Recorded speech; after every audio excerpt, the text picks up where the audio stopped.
everybody, and welcome to Tyrion Cuthbert, attorney the arcane. I wasn't about to say anything else. Hold your tongue, knave. You will speak when you are spoken to. Ugh.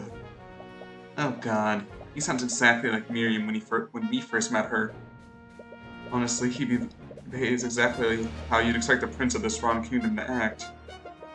Astro's the odd one out in this situation. Makes you wonder what made him so down to earth. Oh, your highness. The cover believes that defendant used her magic was she the crown prince. I already gave my statement to the instigators. This man dares to question my testimony. He said it, not me. Wow, the judge didn't even think twice about throwing you under. But very well, if my testimony is required to strike down these redundant accusations, I will bestow it upon you. Redundant? Don't you mean ridiculous? Mr. Herbert, do not dare to suppose what this really means. His boots must be shining from all the licking you're doing. What? Nothing. Boom. Shit, I gotta do puzzles and stuff now, alright. You think Lady Frigga cast magic right in front of me? Don't be a serf. She was under the careful watch of the King's Guard, the brother, and Lord Steelwind. We conversed for the whole night, and I didn't see her cast any magic. She's been through so much over the last few years, all because of her old father. She'd never do something like this. You and Lady Steelwind are just jealous. He seems really convinced that he didn't see anything. You bet that he's intentionally lying. Celeste, you see when you cast detect magic, I can see magical energies overlaying your eyes. Yeah, there is always a visible magical effect on the target when I cast a spell. But Maranoth was probably in another room. The King's Guard wouldn't see the initial magic effect of invisibility. Even if there was an invisible effect in that room, she would have still needed to say the incantation and perform the gesture with her hands. Right. Like I should repair arcane every time you scan a crime scene. You don't shout it. You totally shout it. Everyone can hear you. It's embarrassing. Anyway, she must have done the incantation and gesture at some point during the night. Did she ever get an opportunity to conceal herself to do so?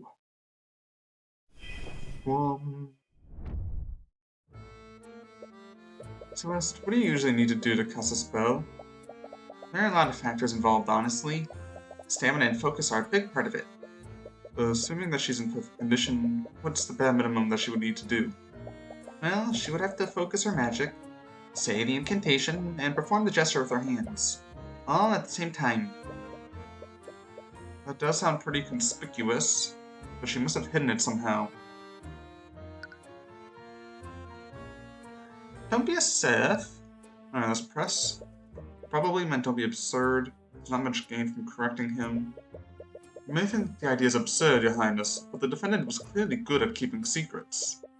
She could have easily concealed her actions at some point during the night.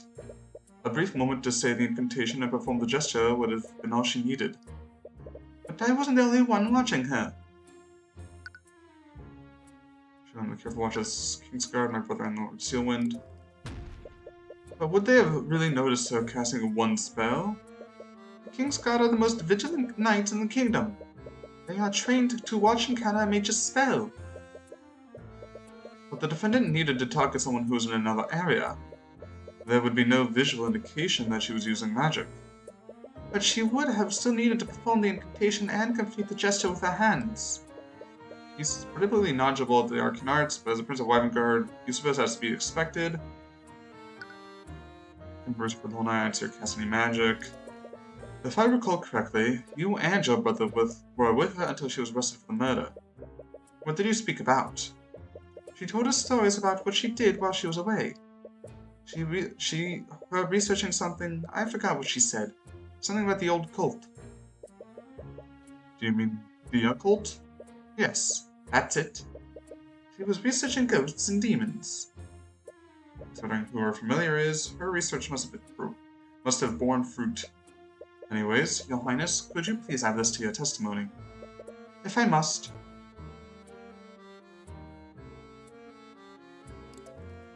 Let me look at the evidence again.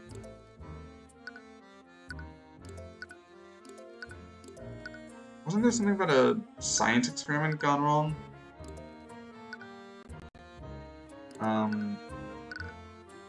That was a thing, right? Something like exploded and that's what blinded her?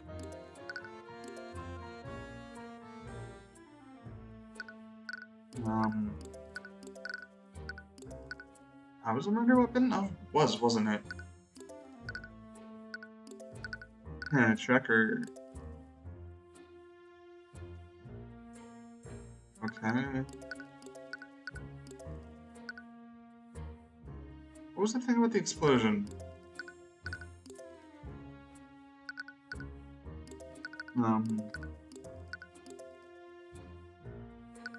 AotA. Put both hands together.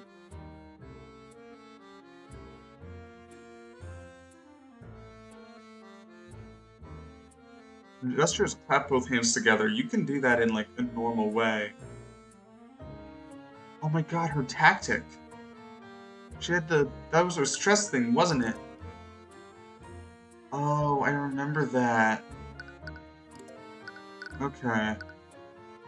That's that's a surprise tool we can use for later. The occult are a fascinating phenomena. I don't think I have any reason to press on that further.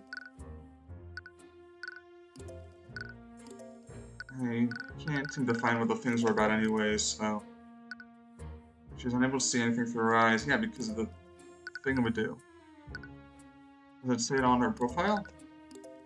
Nothing says anything on any profile. Saying the occult is a fascinating phenomenon, to be more grammatically correct. Come on, Tyrion. Don't be one of those guys that predicts other people's grammar.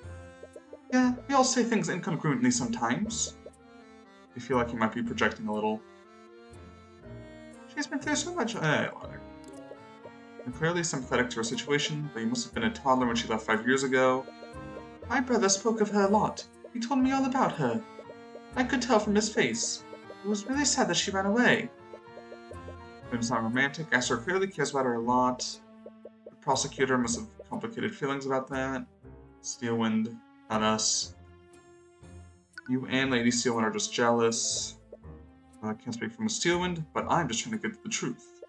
Maya, you just hate her because she's a noble, don't you? Lord Von Sanctus told me all about you. You just want to lock nobles up because you're jealous of how much gold we have. Oh. So he speaks with Von Sanctus frequently. That actually explains a lot about his personality.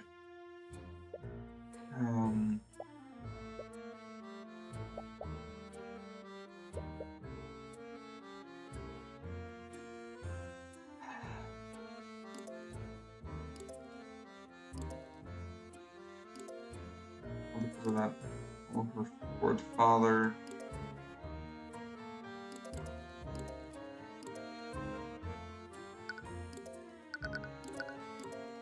Objection! Yeah. So what I'm trying to say is that she was using the stress technique. The occult are a fascinating phenomenon. Does this say... Is there anything about the occult?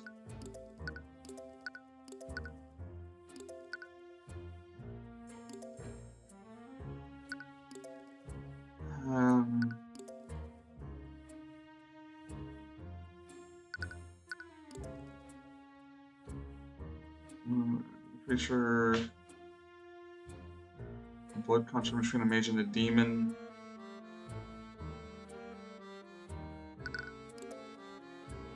There's his inheritance. It's a sword.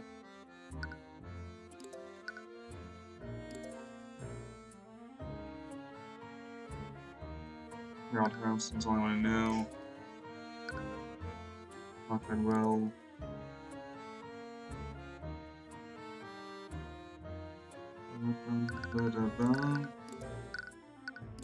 How do I say what I want to say without saying it?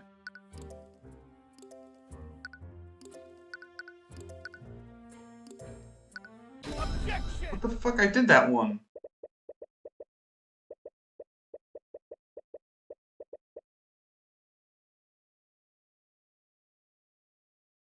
Okay, I'm gonna have to edit that out. Yeah, I ended up looking at a guide. That one. I swear I did that one. I don't know what happened. Blech. That one's stupid. I don't even get it. To cast a spell, imagine needs to speak an incantation with a... Yeah, we already knew that. Your Highness, according to your testimony, the defendant told you that the occult are fascinating phenomena. Is that exactly what she said, word for word? Yes, the stories she told us were quite interesting. They really struck a chord with me. I see. Well, even if they were interesting, your testimony proves that she did cast an invisibility spell that night. Are you deaf? I already told you. No one heard her say any incantations, nor did they see her perform any gestures. Unfortunately, your testimony proves the contrary. Beatrice Frigga said an incantation performs a gesture right in front of you, all without even knowing it. What? What do you...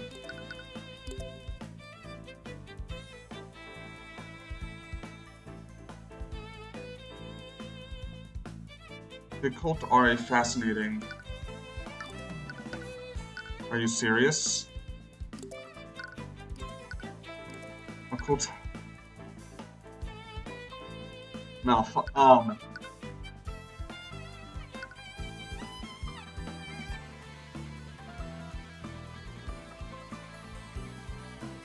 Oh... Gee... I thought he was just speaking kids stupid. How? Beatrice Frigga said an incantation and performed the gesture right in front of you, all without anyone even knowing it. What? Ah, this seems stupid. Your Highness, there are two components required to cast invisibility. First, the caster must speak the incantation AotA and clap both of their hands together. As I'm sure you noticed, the defendant has a habit of clapping both of their hands to calm herself. Now that I think about it, that habit must have come from constantly casting the spell. The defendant requires Marinoth to see, so she must constantly cast invisibility to keep himself invisible. Cuthbert, you may have an explanation for how she hid the gesture, but she would have still needed to speak the incantation. But she did speak the incantation, and the witness's testimony proves it. What are you talking about? I never said that she spoke any incantation. Your Highness, the incantation for invisibility is AotA. Now recall what the prince said in his testimony. She said the occult are a fascinating phenomenon. The pronunciation of that one phrase is identical to the incantation. Written down. And because her target was a creature that was outside of the ballroom, no one saw the magical effects. This means that Marinoth had the means to murder William Frigga just as Eugene did. Having the means is completely different from actually having done it, Cuthbert. Very few people have the ability to shatter the display case to steal the sword of spell eating. And even fewer people had a familiar small enough to travel events.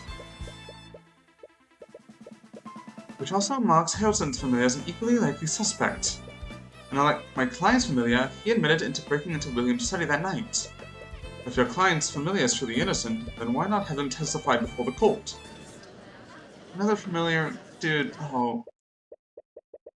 Hey, it's not if he's a person present in a witness we've had today.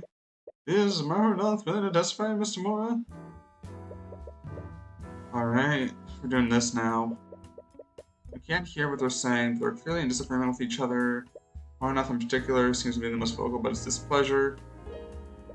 Unfortunately, Marinoth is unwilling to testify. Why the change of heart? My client's familiar may be a demon, but he's afforded the same rights as any other person. Why? Since when? He's not obligated to testify. Look at Marinoth and he's grinding his very sharp teeth together. For some reason, he appears to be looking at you with intense hatred. Why are they being so secretive all of a sudden anyway? Winners can refuse to testify to avoid incriminating themselves, but refusal to testify is suspicious in and of itself. Demar had no issue with Beatrice taking the stand earlier, so why would she change her tune when it comes to Marinoth? Despite what she said, Marinoth seems like he disagrees with her decision the most. Is it possible that he's the weakest link of the three of them? If so, he might be the key to implicating them. And according to the legends, demons take great pride in their ability to deceive and corrupt people. You wonder. I see. Marnoth is well within his right to refuse, if that's what he truly wants. It is? Well, I suppose it's for the best. I doubt he'd be able to corroborate your story at all. Marnoth grants his teeth together. Sounds like a metal grinding on metal. Considering his diminutive figure, I don't blame him for being a coward. Mr. Cuthbert, cut out. Could you please refrain from provoking the literal demon? Oh, it's fine, Yana. He can't do anything without his master's word. And between him and the defendant, it's clear that Beatrice is the brains of the operation. No, I can't do the voice. You shut your filthy celestial mouth.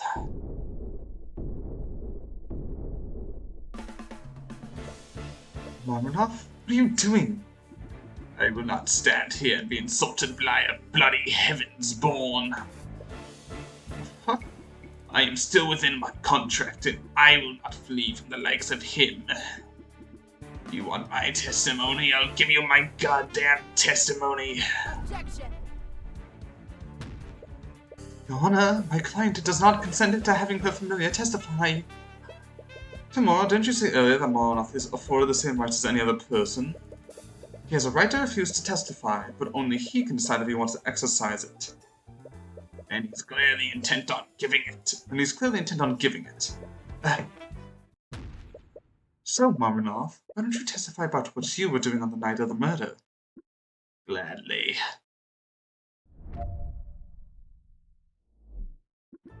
I provided sight to my keeper while she spoke with the princes. I'll admit that she did cast invisibility on me during the conversation. She needed to keep me hidden after all. But I never left the room where my master was. Nor did I steal the sword of spell eating. You have nothing on me, heavens born. Oh, my alarm went off at 7:30 in the morning. You have nothing on me, heavens born. You don't even have proof that I entered William Frigga's study. Alright, well that one seems a bit easier. Do you want to expect us to take your word for it? Or do you have any evidence to support your alibi?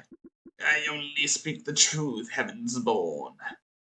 There were mages other than my keeper that could have stolen the sword. And by your own admission, none of your witnesses saw me on the night of the murder. Oh, one lacking evidence is you. He has a point. You still need definitive proof that ties him to the murder. Presenting contradicting evidence might not be possible, however he's clearly lying to testimony. There's something strange about the way he's speaking. Why is he pausing so much? I'm not seeing any thoughts through the eye, but perhaps you can try to interpret the meaning of his words. Was he pausing a lot? I was not. Let's interpret this. Objection! Okay. The witness's statement was many not going to right, I suppose I see what you mean. Objection! Witness's thoughts. What?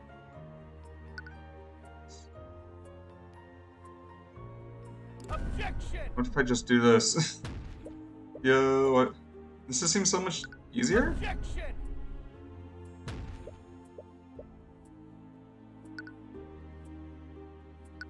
I guess I have to press. Why do you keep calling me that?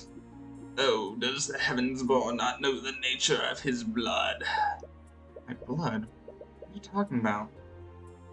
Wait, do you know where my abilities come from? Oh, well, Marvelous, you don't know, do you? If you make a pact with me, child, I can tell you the nature of your blood, and much, much more. To go, make deal with the devil in my courtroom. This game's funny. I wasn't planning to, Your Honor. Clearly knows something, but making a deal with the demons just asking for trouble. He could also just be trying to distract you, you should stay on task. He's definitely more direct than most witnesses. Yeah, but he's clearly lying. There's something off about the way he's speaking. He pauses before certain statements. I need to interpret. I've been interpreting, bro. Is this something you frequently do? Yes, my keeper's accident left her completely blind. She looks through my eyes to see her surroundings. And did she look through your eyes while she was with the princes? Yes, she did. He took a bit of a pause before answering your question. Wait, does that mean she normally casts invisibility every hour? My keeper is a powerful mage, and my pact with her has only made her stronger. Wow, that's actually really impressive. Really? Casting spells may look effortless, but continuously casting spells takes a lot of stamina out of the caster. She must have a lot of stamina if she can cast a high-level illusion every hour. But I never left the room where my master was. I sort of paused after that one. And did your master leave the room while she was with the princes? No, I'm sure you remember my keeper was under the careful watch of Kingsguard and Lucio Steelwind. And you're maintaining that you never left the ballroom. As I said, I never left the room where my master was. Some strange to you next, or is there something else? Which was one of the mages. Yes, but being able to do something and actually doing it are two different things. I have a feeling he's the one who's going to give it to you. What do I interpret then? I did everything. I never left the room where my master was. Objection! I thought I pressed that. Okay. He's telling him certain things well, then more importantly, his virtues was different at the time, but he slipped up. Oh, no, it looks like you misspoke and used the wrong word. What do you mean? In most of your testimony, you referred to Beatrice Frigga as your keeper, but you referred to her as your master during one statement. Why is that? Yeah. For the first time, he doesn't have a response. I didn't notice that. So I'll ask you again, did you leave the ballroom that night? I didn't leave the room where my master was. He's using the word master again, even though you pointed it out. Why isn't he correcting it? Does that mean he's intentionally using that term? So, why? There has to be a reason why. Is not Timora's Beatrice's familiar? Or Beatrice is not Marnoth's master? Okay, if you take his word as face value, the master he's referring to isn't Beatrice, it's probably like Satan. If Beatrice isn't his master, then the statement, I never left the room where my master was, would technically be true. Why bother making that distinction? He clearly has no moral hangups about committing murder. He could have just lied. On tricking and corrupting humans, so why wouldn't he just sign his testimony? Demons are not able to lie. No, it can't be. Demons are clearly different from humans, but would they seriously have a limitation like that? It would explain why Timur and Beatrice were so opposed to having him testify. There's only one way to know for sure. Witness, can you repeat the following statement for me? Tyrion Cuthbert's hair is green. What kind of ridiculous request is that? Another pause. I'm very disagree. There's a time. I'm just conducting a little experiment, Your Honor. So I'll ask again, Marnoth. Say that Tyrion Cuthbert's hair is green. Your Honor, Cuthbert is clearly making trivial requests to solve for time. His request is not worth a response from the witness. That's not what I'm doing tomorrow, and I think you know that. Marnoth, we truly don't know much about demons aside from the stories told in myths. So is it possible that demons are physically unable to lie? Damn it! I'm sorry, Mr. Cuthbert. That seems quite ridiculous. Why wouldn't the witness be capable of lying? I genuinely don't know, Your Honor, but his testimony speaks for itself. You can easily refute it by granting my request. Say, Tyrion Cuthbert's hair is green, witness. You said it yourself. Tyrion Cuthbert's hair is green. That's not what I asked for, witness. Repeat the same I told you word for word, nothing after or before it. Objection! Your Honor, the prosecution's argument is absurd. The witness is not obliged to answer to justify such an outrageous request. I might be kind of agreed, Memora, if the witness wasn't clearly avoiding fulfilling that request. Well, we're all waiting for We're all waiting, Marmanoth. Yeah. You can easily prove me wrong by repeating my statement plainly. Yeah, you filthy heavens-born. Say it, Marmanoth. Tyrion, Cuthbert. Tyrion, Cuthbert, there is. Tyrion, Cuthbert, there is. Blonde. Well, technically it's a dirty blonde. Oh, shut up. Is Mr. Cuthbert correct, Marmanoth? Are you actually... I think his silence speaks for itself, Your Honor. I would have never imagined. And with that, proving my case becomes a much simpler matter. Marmanoth, did you murder William Frege? Yeah. I'm sure you understand, witness.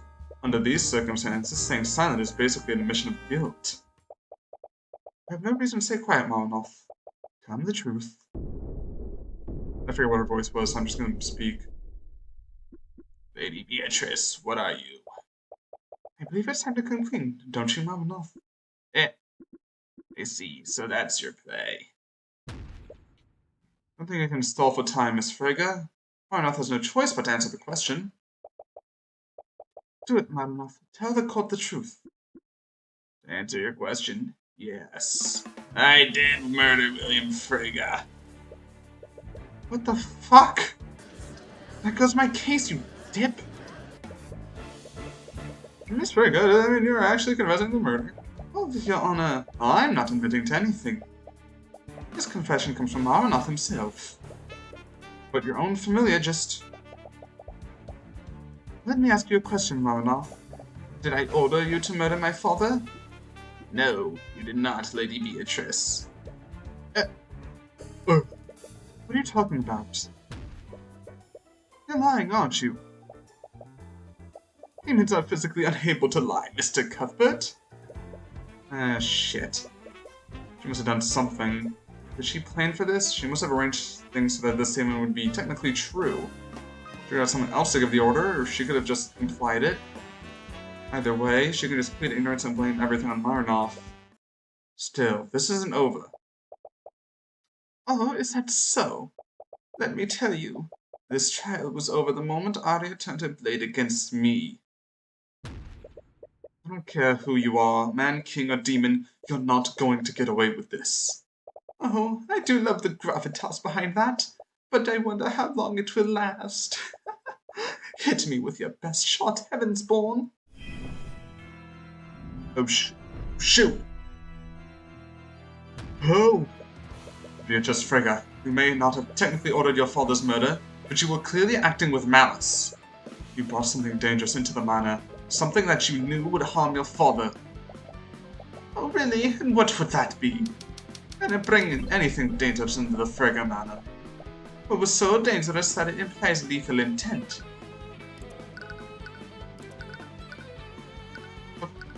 The demon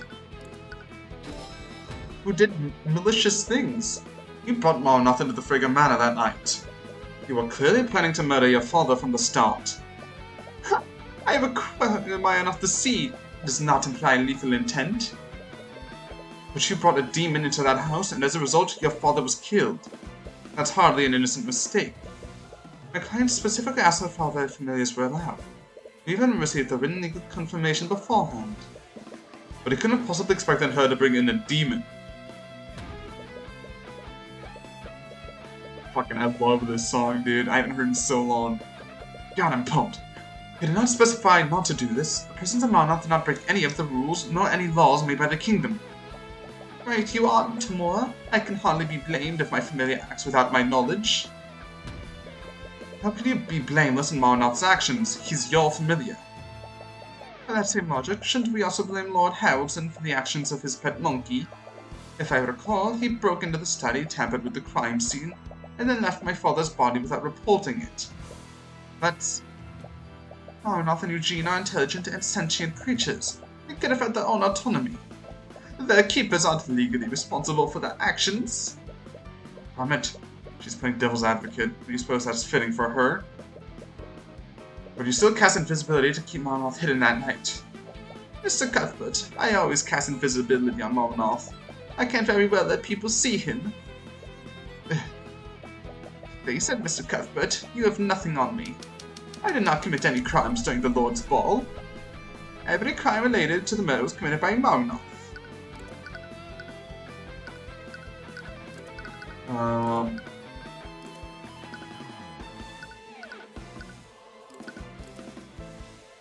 What do I do about this? Our Python's play over. No. There's nothing I'm not that that was her fault. Or was there something else that required her magic? Yeah, the sort of spell eating. Okay, I was on the right track. Beatrice, Marnoth required your magic to break the walls guarding the sword of spell eating. You may be able to explain why you cast invisibility that night, but you can't explain why you cast an evocation spell powerful enough to shatter that display case. Oh, that, I almost forgotten. I plead guilty. What? The charge of grand theft, I mean. I ordered Marnoth to help me steal that artifact so I could sell it on the black market. I would have never imagined that he'd use it to murder my father. Right, doesn't matter if she's found guilty of stealing the sword. The Slayer rule only takes effect if she's found to be responsible for her father's death. Is there seriously nothing you can do? Marnoth will take the fall on Beatrice's behalf.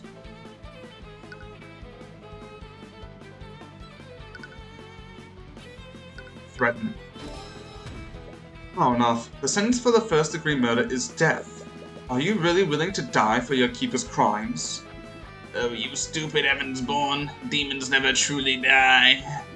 When our bodies are destroyed, we're returned to the abyssal hells. Oh! If I were to die in accordance with your laws, I would only return to my plane unharmed. What? Even if I could die, a fate much worse than death awaits me if I fail. Those three are pained to argue when they're together. You can't break Breach's confidence at all. So, do you have anything else, Mr. Cuthbert? I didn't think so. Your Honor, it appears we found the true culprit. I can't believe you killed my father, Marnoth. I'm so cross with you. I should give my apologies. I won't do it again. Don't worry. I forgive you. Now then, is there any reason why this trial hasn't ended already, Your Honor?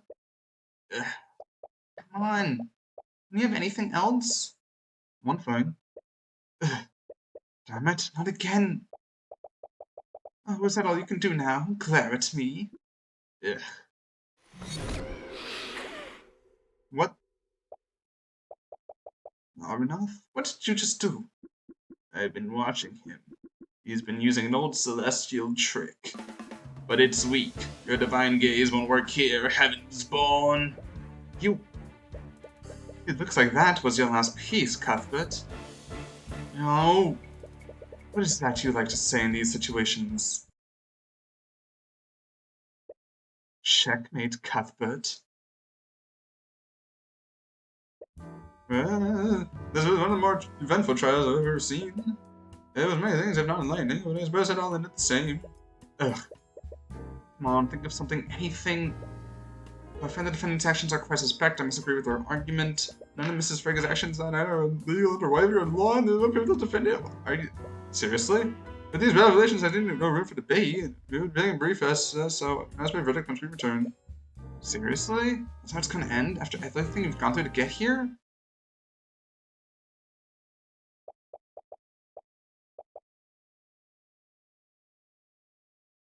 Okay. This world is bleak, merciless, and unforgiving. But I've seen you. I know how bright the light within you is. Use my eyes. Peer beyond the divine gate as I once did. I have called you a Heavensborn, and your mother told you that there's a light within you. You have no idea what this means. What even is the divine gate? Why do you have the Eye of Horus? Why are you able to read people's minds? You've been so lost lately, but you thought you finally figured out who you're supposed to be. But all this, everything you've been working towards, it was all a lie. You spent your whole life trying to be like Miss Tamora. But is she even like her? No, she just wanted to raise you into a tool for the Eye Taker. She was never your guardian, she was never your mother. Your real mother died years ago. Was Eris right? Is everyone in your life just trying to use you? Looking back on it, you've had no idea what to do with yourself since your mother died. You've just been making mistake after mistake, leaving AotA, trusting Demora, becoming an attorney. You've always just done as you're told, never once made a path for yourself. But you saved Celeste, and Wallace, and Dragogan. All when no one else would stand up for them. Was helping them a mistake? You fought for a dream that doesn't exist. That doesn't mean you can't make it real. It's true that you fought Demora's lead, but you've always done what you thought was right above anything else. You wouldn't have stood up to that criminal if you truly didn't know right from wrong. And you wouldn't be standing here if you'd just done as you were told. What do I do? I'm not going to tell you that. You already know the answer. You've always known the answer. You take a deep breath and relax your thoughts.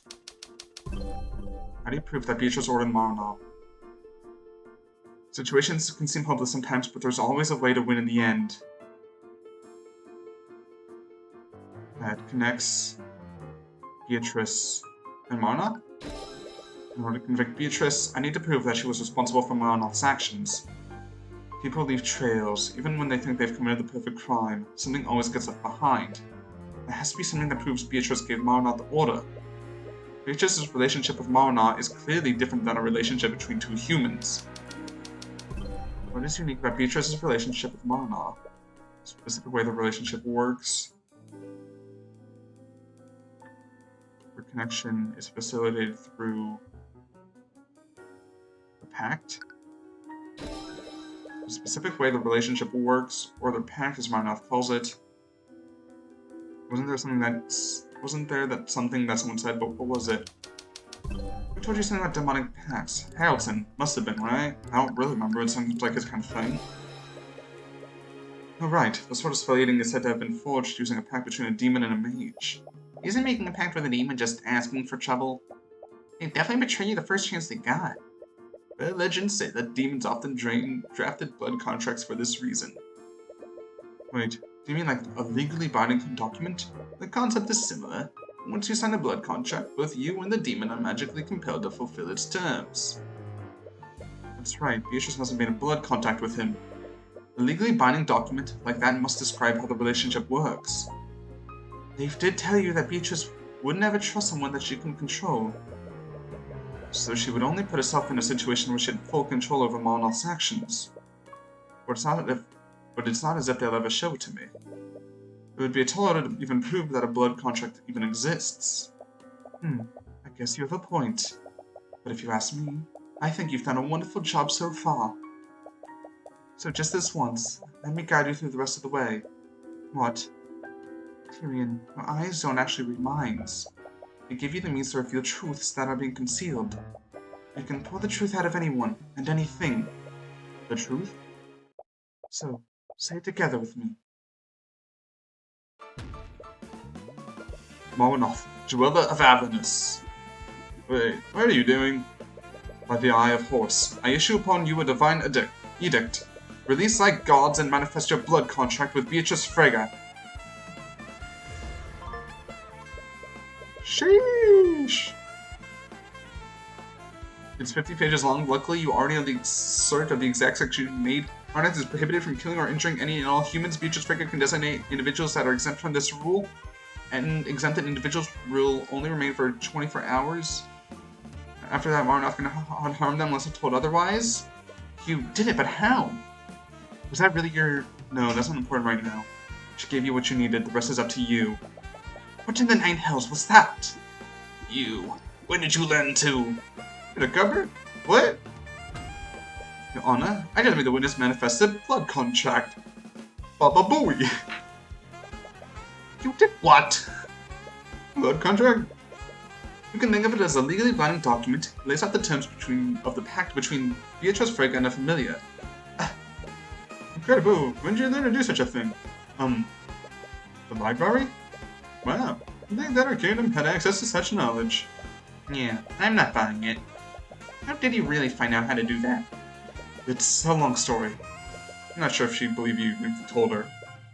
Anyways, the defense's argument is such. Mornoth was acting alone, and the defendant is not to blame for his actions that night. However, take a look at page 7 of this blood contract. It specifies that Mornoth is prohibited from killing any and all humans. There's only one scenario where he can do so, and that's when Beatrice Frege designates someone to be exempt from this rule. You.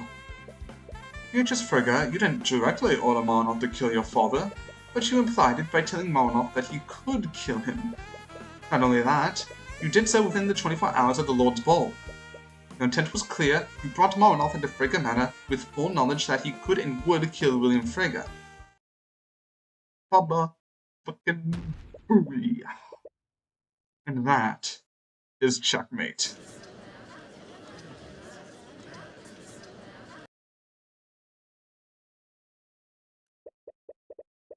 And just when I thought the surprises were over. But in the end, it didn't even matter. I suppose I can't disagree with that. What do you have to say for yourself, Lady Frege? Do not call me that. It's almost funny that you hate your name that much. The entire plan depended on your claim to the Frege estate. Do you have any idea what you've just cost me? Everything has been ruined because of you. Why should I care? You're just another noble, trying to steal power for yourself. Don't you dare lump me together with those tyrants. We wouldn't have just liberated House Frege, we would have liberated everyone. Miriam, Leif, Arya, Van Aster. Our system is broken. The only way we can fix it is by burning it down from the inside. As long as King Olivier sits on the throne, this suffering will only continue. Lady Frege, holy shit. As the prosecutor, I should warn you. You don't want to add treason to your list of crimes. Even though you'd like to see the king ousted as much as she does. It doesn't matter. I'm done either way. It's born. Look at page 46 of the blood contract. By accepting this pact, Beatrice Frege forever binds his soul to the abyssal hells. If Beatrice Frege fails to pay her debt by cleaning House Frege and all its assets, her soul, her mind, and her life will be claimed by the Empress of Discord, howling at the moon. This contract goes on to name several parts of House Frege's holdings. There's very little room for ambiguity. Nadia was almost right. She just jumped to the wrong conclusion. My debts were never to the Eye Taker. It was to the Abyssal Hells. Why would you agree to something like this? Because I miscalculated. And this photo are records of your many plots against House Steelwind and the Crown. It would be a shame if this information fell into their hands. You think this feeble attempt at blackmail will frighten me? Why do I sound so much like the dude with the monkey? I have dealt with far more formidable adversaries than you. There's nothing I can't solve with House Frege's resources. What are you talking about? Monsieur Steelwind isn't the type of person you can just buy. It's clear your time has taught you away nothing. Whoops. Everyone can be bought. Before I left, he controlled every aspect of my life. I saw him as this unstoppable tyrannical force, but I never even considered one possibility. William Frege was a sheltered moron. He honestly thought he could pay off Lucio Steelwind? Anyone who's met him would know that would never work. I could have sent this information to House Steelwind and the King. But I was running out of time. I needed to head House Frege as soon as I could. I felt trapped. I felt angry. I just wanted something to change. This feels wrong. Something deep inside of you is crying out in anger. A blood contract is still a legal contract, isn't it? What? If it's a contract, we can dispute it. We can find some kind of loophole to get you out of it. What? Trying to redeem the enemy you just defeated? You really are a heavens born. I'm sorry, Mr. Cuthbert. I won't accept your help. What? Why? You can at least try, right? Did you seriously come this far just so you could die? To dispute a blood contract is to bet your own soul. If you fail to render it null, your soul will be dragged into hell alongside hers. Even your divine blood won't save you from that fate. But still, I can't just... You've beaten me, Mr. Cuthbert. I don't want to drag anyone else down with me anymore. Not you, not Leif, not Miriam. Despite everything, I still have my dignity. I believe there's no further need to prolong this trial. Alright, well, the witness is sent to hell. Goodbye. Bailiff, please escort Lady Frigga and her familiar to a holding cell. I'll be passing my verdict shortly.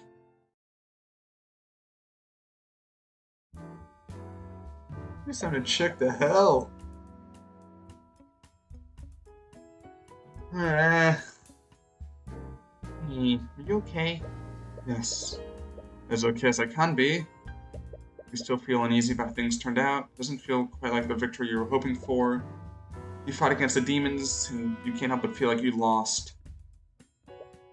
Cuthbert, we need to talk. What's done is done, but the boss isn't going to take kindly to what you've done today. I know it's a long shot, but maybe if you talk to him, he'll... No. Cuthbert, this is serious. He's going to send people after you. Dangerous people. You can't just ignore this. How old were you when your real mother was executed? 10 years old? Demore was the adult in that situation. And what did she do? She fed your anger and hatred for the nobility instead of allowing you to process your grief healthily. Demore took you away from your only friends and isolated you from society. As a result, you've never formed any other relationships. She isolated you because she wanted to use you. Please, just listen to me and... Shut up. Tyrion? How could you do this? How could you work with criminals? Cuthbert, everything you've told me, all those ideals about protecting the weak, it was all a lie. Everything Commander White said about you was true, isn't it? I'm just trying to... I don't want your help. As you yell at her... I'm sorry, I'm not yelling at her. I can't yell right now. As you yell at her, your voices echoes throughout the lobby. Several of the people nearby turn silent. I gave up everything for you. My childhood, my home, my happiness. I left it all behind to chase the ideal that you told me you were fighting for. But it was never real, was it? You made me throw away everything, all for a goddamn lie. But I'll make it real. And I'll do it without you. Tyrion, She reaches her hand out to you. You step away from her. You never cared about me, did you? All you cared about was using the Eye of Horus. That's not... Shut up. I don't want to hear any more of your damned lies. Just get away. Get the hell away from me. I never want to see you again. Without a word, she walks away from you. Tyrion. She reaches out her hand to hold yours again, but she hesitates this time. You honestly think Celeste will ever love you? I'm sure you understand now. Tomorrow can only afford to pay her exorbitant salary because of my father. You've already burned that bridge, so where do you think the Crimson Demon will go when you can't afford her services anymore? Do you think she has the luxury of playing around with you for free? Or did you actually think that she enjoys spending time with you? Tyrion, you have to look at this rationally. Any support or affection that she's given you has only been to keep you as an employer. No. What? I can't believe it. We actually won! Tyrion, Celeste, there's no way for you to avoid checkmate next turn. Just surrender. There. What about that? Checkmate. Damn it. You've been acting weird since we arrived in AotA. Does that have something to do with your mother? Please, just talk to me. I'm your friend, aren't I? Her hands are trembling. Why are you so scared right now? You feel Celeste holding your trembling hand from behind you. It's the same sensation you felt back then. Your anxiety fades and you take a deep breath. I'm not going to do that, Miss Tamora. She hesitates to hold your hand. You reach out and grasp it. She smiles as you take hold of it. She seems glad you didn't pull away She seems glad she didn't pull away this time. Without thinking, you pull her into a hug. Huh? Sorry. I just really need this right now. Should I stop? No, it's just... People are staring at us. Who cares what they think? The nobles. They're gonna hate us no matter what we do. Yeah. You're still not sure of what you're gonna do next. Perhaps you don't need to, even if tomorrow's idea was a lie. Hey, Celeste. There's been something I've been wanting to tell you about. Oh. What is it? It's hard to explain, really. I don't even know where to begin. But it's about an ability I have. I call it the Eye of Horus. Even if that idea was a lie, you have the power to make it real. And even if you can't trust more anymore, you have people in your life that you can trust.